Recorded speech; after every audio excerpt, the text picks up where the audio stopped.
Pero bueno, Carlos Fernando, ¿cómo estás? Marcelo, ¿cómo estás? Buenas tardes para todos. Bien, ¿vos? Bien, bien, muy bien. ¿Te preocupa no sé, uno de los mejores arqueros del mundo esté viviendo una situación medio de conflicto y que sea el arquero de la selección argentina de cara a que ya no habrá otro libro de pases bueno, al menos dentro de 6 meses, ¿no? ¿Te preocupa que el arquero de la selección esté en este barullo allí en Inglaterra? Me preocupa que el mejor arquero del mundo no tenga ese respaldo que necesitan los futbolistas al haberse frustrado un paso hacia adelante en su carrera deportiva después de hacerlo tan bien en el Aston Villa, ¿no? Mm. Me llamó la atención el otro día el reportaje de Unai Emery, que es el entrenador del Aston Villa, que no lo quiso nombrar al Dibu y nombró ¿Viste? Disot. al, al, a Disot, el arquero que recién han incorporado. Me llamó la atención. Yo creo que, conociendo a los entrenadores españoles, creo que cierta, ciertos gestos que tiene el Dibu tal vez no sean del gusto del entrenador. No es la primera vez que el entrenador yo percibo cierta molestia con el Dibu Martínez, ¿no? Este entrenador. Y bueno, esperemos que esto no traiga como colofón que no tenga el lugar que merece el Dibu Martínez por ser el mejor arquero del mundo, de ser titular en su equipo. Después, bueno, inicia la temporada, no lo hace bien, el entrenador tiene la potestad de cambiar, pero no es el caso, ¿no? A ver, bueno, querido, vos has vivido en España. De hecho, tenés una ligazón fuerte también con España. Y obviamente con el mundo europeo, mucho más cercano a España, Inglaterra, este tipo de cosas. Y vos lo dejaste, lo deslizaste en un momento. Y lo que a nosotros no, por ahí, a algunos le parece fantástico lo del Dibu, por ahí vos decís que el clásico europeo le puede llegar a chocar esa personalidad, los gestos, la provocación, ese tipo de cosas. Son muy conservadores en Mm. general, los entrenadores y el medio con respecto a los arqueros. Aquellos arqueros que salen un poco del molde, que salen un poco del estereotipo, eh, son catalogados de excéntricos, y, y algunos detalles del Dibu creo que pueden generar algún tipo de animadversión. Yo particularmente con Unai Emery, al que conozco, eh, y sé que es un entrenador muy metódico, muy capaz, pero a la vez muy conservador, y a lo largo del año, de la temporada, ha tenido algún tipo de respuestas que me hace pensar que no está de todo de acuerdo con el estilo, ¿no? Con la manera, con las formas del Divo. Sí. ¿Vos te sentiste alguna vez valorado acá y allá mirado de reojo, no sé, por usar un pantalón más largo, por en algún momento haber tenido el pelo más largo, por tener esa cosa también de salir, cortar y salir rápido, menos conservador? ¿Vos también te sentiste mirado así, un poco observado cuando te tocaba Sí, atajar? totalmente. Todos los arqueros Mirá vos. le pasaba a René también, Reneguita, le claro. pasó sí, claro, Reneguita, le pasaba a Molina, que fue un arquero del Atlético de Madrid, que salió un poco del molde del estereotipo europeo, que también era mirado de una manera diferente. Y estas son cuestiones que a veces es difícil de cambiar, ¿viste? Más allá de que el puesto del arquero ha evolucionado y hay un gran protagonismo y el arquero tiene una preponderancia no solo para atajar, sino también para jugar hoy en día, pero todavía siguen siendo conservadores en ese sentido. Y el Dibu es un arquero diferente, ¿no? Para lo que es el estereotipo del arquero europeo. Mono, ¿no te llama la atención, vos que conocés o que conociste a través de Coqui Raffo el método Guardiola y el mundo de Guardiola, que el City no lo haya contratado al Dibu con lo bien que juega con los pies y haya optado por Donnarumma? Sí, sí, la verdad que sí, Hugo, me llamó la atención la llegada de Donnarumma al Manchester City, ¿no? Sobre todo porque Pep ha transformado a los arqueros. Valdés, aquel equipo del Barcelona, aquel arquero del Barcelona, y Neuer fueron arqueros mucho más completos después del paso de Guardiola. Y bueno, tal vez sea un desafío para él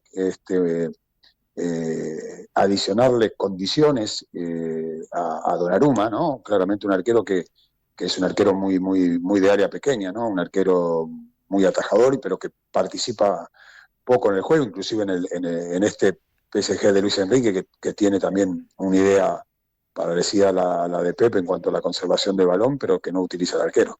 Cuando recién Marcelo te planteaba las cuestiones del Dibu,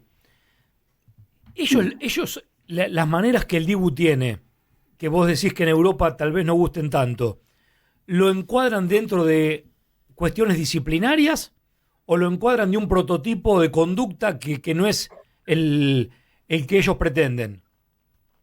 No, disciplinarias no, porque además el Dibu es un profesional Total. de los pies a la cabeza, ¿no? Total. Pero sí hay una mirada diferente con los arqueros que tienen el estilo y ese tipo de actitud, muchas veces contestataria en el juego mismo. No es habitual que los arqueros hagan los gestos que tiene el Dibu, a veces esa manera de presionar al rival no está bien visto allá, nunca estuvo bien visto, y por eso yo le doy una gran importancia a cómo se ha impuesto el Dibu en un medio hostil para el tipo de arqueros como es el Dibu Martínez, ¿no? Y en una sociedad futbolera como la inglesa que es muy conservadora, ¿no? Estamos hablando con Carlos Fernando Navarro Montoya, aquí nuestro querido mono Navarro Montoya. Cuando vi la imagen, por eso decía que me preocupaban los arqueros a nivel selección y a nivel acá lo que está pasando, cuando vi que lo sacaban a Arias, Gustavo Costas, y que Arias puso cara de enojado, me di cuenta que no estaba pactado, que no estaba arreglado. Cara de enojada no puso, estaba enojado. Estaba enojado. Cara de enojada. Fue sincero, tenía cara y estaba enojado, fue sincero. Perfecto. Sí, tal cual. A mí me parece que es una falta de respeto sacar a un capitán que no sabe nada, porque yo le puedo decir, alguien me dijo, pero si le decía, a lo mejor iba a atajar raro. Bueno, a mí me pareció que es una falta de respeto a un capitán sacarlo. A otros colegas míos, creo que no sé si a Hugo no le parecía tan mal, pero no importa, son opiniones. ¿De qué lado te pones vos? ¿Tiene derecho? Obviamente que tiene derecho el técnico a sacarlo. Pero se saca un capitán para los penales. Bueno, después se dio que no fueron los penales. ¿Se saca? ¿Te hubiera sentido raro vos si hubiera sido Arias? Sí, me hubiera enojado, por supuesto que me hubiera molestado. Yo creo que el mal menor en esta cuestión es avisarle a tu capitán, a uno de los referentes del plantel, de una importancia suprema en los títulos de los últimos años de Racing. Es el mal menor avisarle, por más que uno piense que por ahí puede estar un poco condicionado, cosa que yo no consigo en un jugador de alto nivel como es Arias, ¿no? Uh-huh. El entrenador tiene la potestad, aunque yo no estoy muy de acuerdo en esto. Para mí el arquero titular es el arquero titular con todo, con sus virtudes, que deben ser muchas para ser titular, y con algún defecto que los tiene como todos. Pero yo lo mantendría en cancha, y de tomar la decisión siempre le avisaría al futbolista que lo voy a hacer. Por más que te ponga cara de traste. Sí, es normal. Nadie quiere salir. Y esto habla bien del futbolista, pero bueno, el entrenador debe tener en cuenta estos detalles. Sí, o casualidad que también se ha comido un par de goles después de ese episodio, ha estado medio en el ojo de la tormenta, le puede pasar que le falte confianza porque dice, bueno, esta vez salí, puede ser que haya mermado su rendimiento por esta circunstancia. No, yo creo que inclusive Arias antes de este episodio había tenido algún fallo. Ujú. Pero esto es normal. Yo creo que uno tiene que tener una mirada macro sobre lo que es Arias como arquero. Y Arias ha sido determinante para Racing, ha sido vital.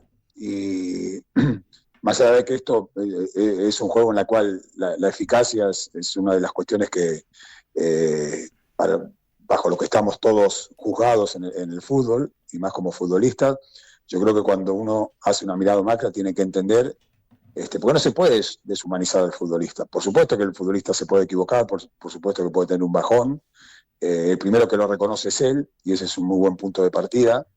Pero yo creo que en el balance general es positivo, pero por lejos para Arias, ¿no?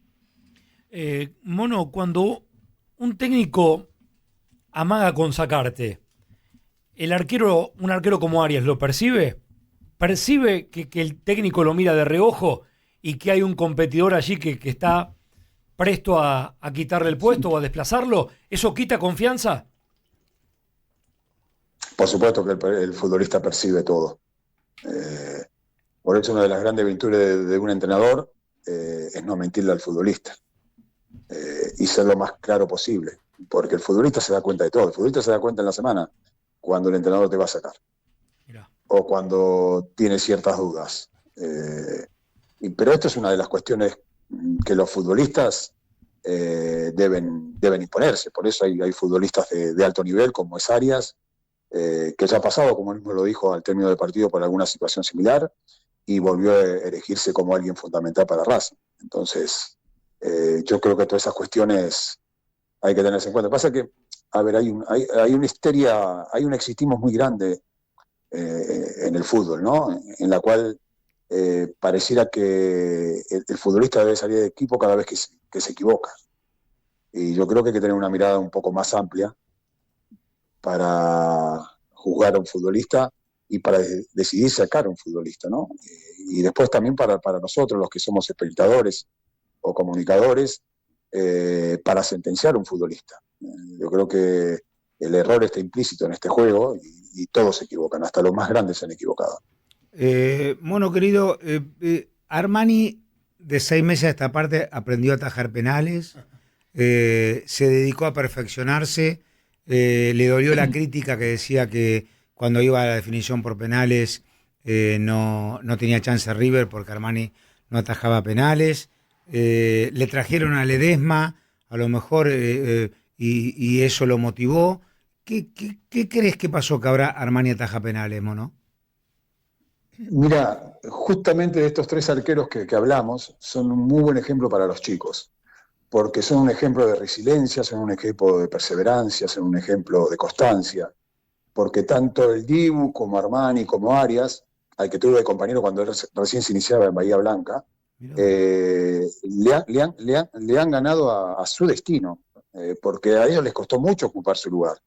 El Dibu se fue muy joven a Inglaterra y no Sí, encontraba su espacio, su lugar. es verdad. Arias lo mismo, Aria, comenzó lo que contás vos, que te lo cruzaste en Olimpo, ¿no? él era un chico que estaba en la pensión y luchó mucho y tuvo que Sí. buscar un lugar, un espacio. Armani lo mismo, Armani Armani hasta Deportivo los Merlo, 26, en el ascenso de Deportivo Merlo acá exactamente, en Argentina. era el tercer arquero de Deportivo Merlo. Claro. Hasta que jugó un amistoso con Nacional de Medellín, la rompió y lo llevaron para allá, e inclusive el primer año se lesiona y no puede jugar. O sea, son todos grandes ejemplos de perseverancia, ¿no?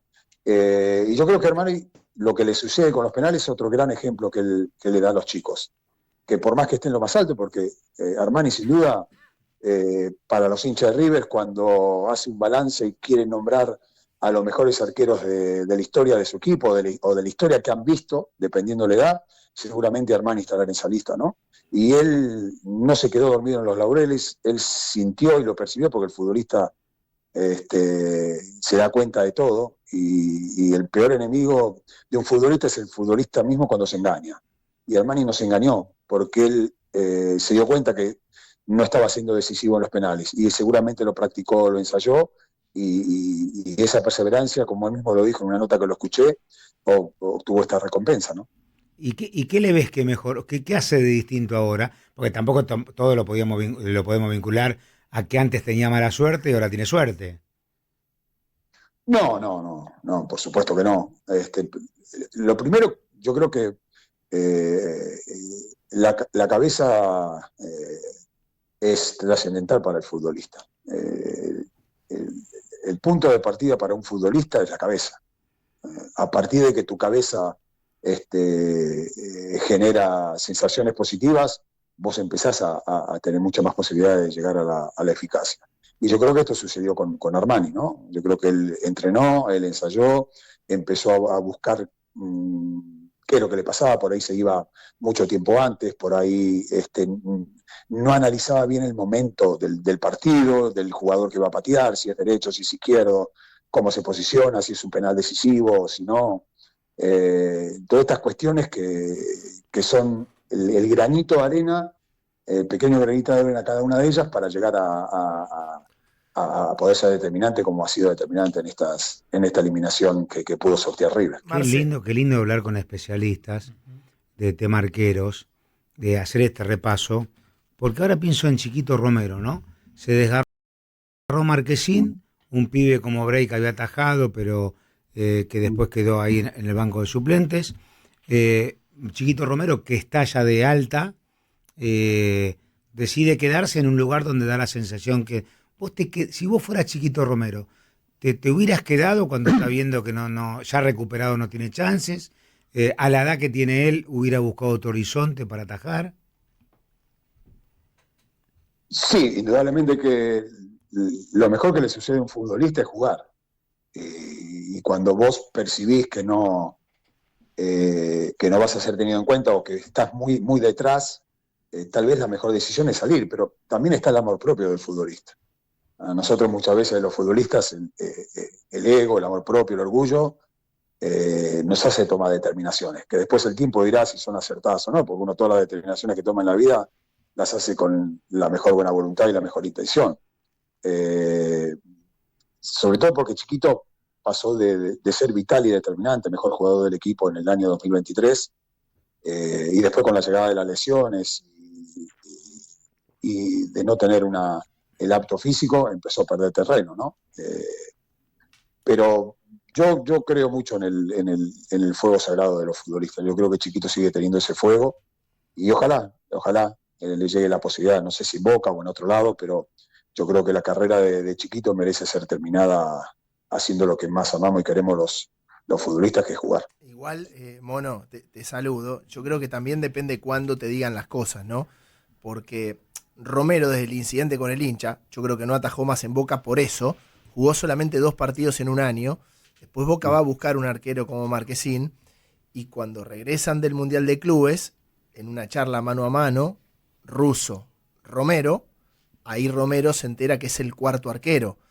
Si a Romero le hubieran dicho que su situación era esa antes del Mundial de Clubes, probablemente en enero, con 6 meses por delante, hubiera elegido algún club como para poder jugar, porque está claro que a los 39 y después de ser, por ejemplo, el arquero con más presencia en la historia de la selección, debe querer jugar. Pero bueno, también es cuando te dicen. Y por otra parte agrego, ojo, que las situaciones de los futbolistas, Mono, también cambian mucho, porque Fabra, con ese criterio, se hubiera ido de Boca hace rato, y cuando todos creían que Fabra no jugaba más, jugó con Martínez, jugó con Gago y jugó con Russo. ¿O estoy equivocado? Nosotros siempre tenemos la esperanza de revertir las situaciones. Por eso te decía antes que a veces nuestro amor propio y nuestro orgullo nos hace tomar determinaciones que por ahí el que está afuera no las entiende, ¿no? En el caso de Chiquito, conspiraron una serie de circunstancias, y entre ellas la más grave para un futbolista, que es la de lesionarse, ¿no? Entonces, después todo se hace cuesta arriba. Llegó Agustín Marchesín, que lo ha hecho muy bien. Entonces, claro, la posición del arquero no es como la de otros futbolistas, que por ahí el técnico te puede buscar la variante de colocarte en el equipo, tal vez en otra posición. En el arco juega uno solo. Y bueno, esto nosotros los arqueros lo sabemos. ¿Te gusta cómo? Perdón, Martín. No, te quería decir algo más respecto a Armani, que me parece que, Sí. que modificó y cambió. Yo le reconozco la grandeza de querer ir por más siendo un tipo que ya había hecho historia. Esto se llama hambre, y está buenísimo que vos lo marques como un ejemplo, porque así es, realmente. Ahora, yo creo que hay un cambio en el chip y en la cabeza de cómo te parás. ¿Ustedes se acuerdan cuando De Michelis decía esto de la expresión corporal? Bueno, ayer Armani hace una declaración que es una declaración propia de Chiquito Romero. Armani dice, libre de cuerpo, mis compañeros saben que ahora atajo 2 penales.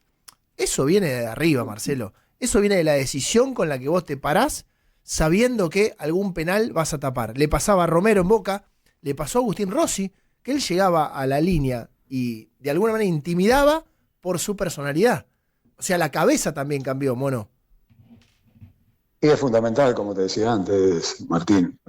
La cabeza es el estimulante más grande que tiene el futbolista, ¿no? Yo creo que cuando hablamos de estos futbolistas, tenemos que entender que el motor más grande que tienen, el vehículo más grande que tiene en búsqueda del éxito es el amor propio. Porque cuando vos tenés la heladera llena, lo que te sostiene, lo que te empuja, es el amor propio, es el orgullo. A mí una vez, yo jugando para Tenerife, les voy a contar esta anécdota, tenía de técnico a Juan Malillo. Upa. Y fuimos a jugar un partido de Copa, fuimos a jugar un partido de Copa del Rey contra un equipo de la comunidad valenciana, un equipo de tercera división. Y realmente lo hicimos muy mal. Tal es así que perdimos ese partido, ¿no? Y después en el micro, Juanma nos dio una de las charlas más maravillosas que a mí me sirvió muchísimo, porque correspondía a lo que yo entendía siempre, que al futbolista lo moviliza el amor propio, el orgullo. Y nos dijo, en una charla muy, muy clara, nos dijo, yo puedo entender que ustedes no tengan hambre, porque tienen la heladera llena.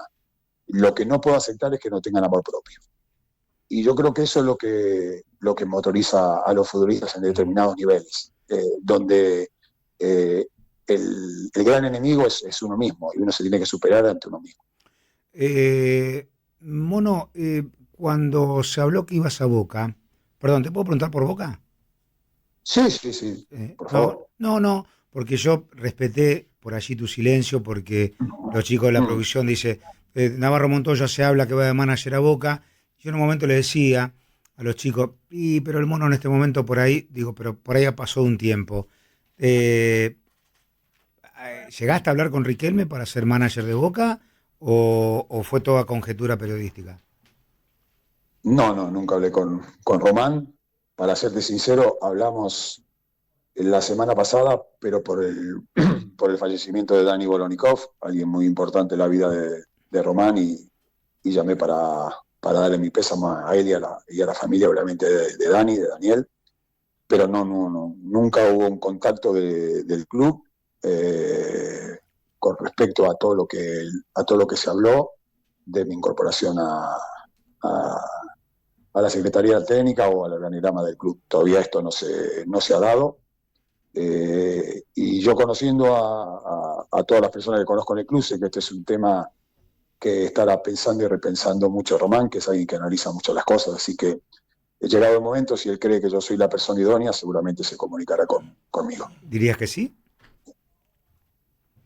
Sí, por supuesto que diría que sí, porque es una de las facetas para las cuales yo me preparé. Yo en el año, ya los años que te hablo, en el año 98 yo hice un curso de director deportivo en Barcelona, y después hice diferentes especializaciones. Así que es un lugar en el cual uno está preparado para estas cuestiones. ¿Y te preocupa eso que Riquelme manda? Que Riquelme, más que sugerir, es un presidente que por allí, porque, digo, de la manera que terminó desgastado el Consejo de Fútbol, ¿te preocupa? Porque vos sos un tipo que no sos de los que vive aislado o en un termo encerrado, enfrascado, sino que escucha, ve y un montón. ¿Te preocuparía que Riquelme, o vos decís, no, a mí me encantaría sentarme en una mesa a discutir, a debatir y a sacar la mejor idea para el mejor trabajo? No, yo ya trabajé con Román. Sí. Román me eligió como director general de las divisiones juveniles e infantiles del club. Yo trabajé con mucho placer, hablamos mucho de fútbol, hay cuestiones que obviamente las decisiones las tiene que tomar el presidente, hay otras que las toma el responsable de área, ¿no?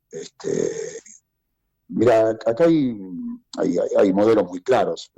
En Europa muchas veces el director deportivo toma decisiones supeditados al tema económico, por el tema del fair financiero, que ahí sí es una potestad del presidente, porque la mayoría de los presidentes o los dueños de los clubes en Europa no son ni exjugadores ni son especialistas en fútbol, entonces delegan esa potestad en el director deportivo y en el entrenador, que pasa a ser un manager también. Aquí se da la particularidad que el presidente del club, como pasa en Estudiante también con la Brujita Verón, es alguien que, además de haber jugado al fútbol, entiende de fútbol, le gusta hablar de fútbol y toma determinación en ese sentido porque es la cabeza del área deportiva. No solo es el presidente, sino la cabeza del área deportiva.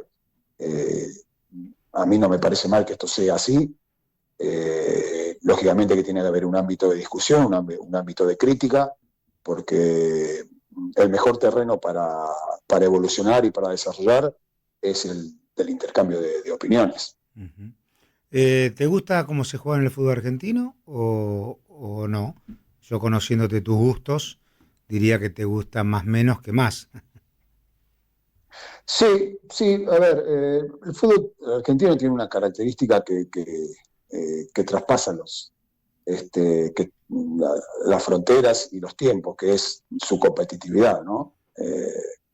Es un fútbol que es muy difícil de jugarlo, es muy difícil de lograr éxito en el fútbol argentino.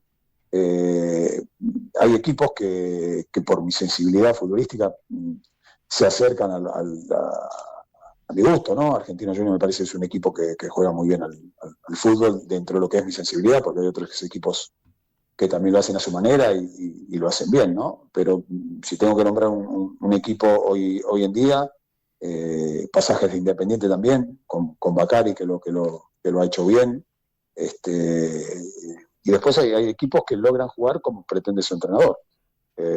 Racing es un fiel reflejo de lo que pretende Costas como idea de juego, ¿no? Por ejemplo, ¿no? Para citarte alguno, River cuando logra ensamblarse, logra alinearse, juega también un fútbol que es grato verlo, pero en líneas generales el fútbol argentino, con nuestros desaciertos, con nuestros defectos, con nuestras dificultades, es una potencia mundial. Bueno, querido, gracias por esta media horita de corrido para hablar de arqueros, de fútbol y este tipo de cosas. Mucha suerte, sé que empezás un nuevo emprendimiento periodístico con los amigos de Picado TV, que te estás sumando con ellos, tenemos muchos amigos allí. Me gusta que acepte los retos de compartir cosas con los periodistas y que puedas manifestar y ser muy contundente o muy analítico también en tus apreciaciones, así que sea con mucha suerte allí en Picado TV. Abrazo grande. Abrazo Marcelo, Hugo, Martín, un abrazo para todos. Gracias por el llamado. Abrazo. Bueno, lindo, a veces nos tomamos estas media horitas así para charlar con los protagonistas.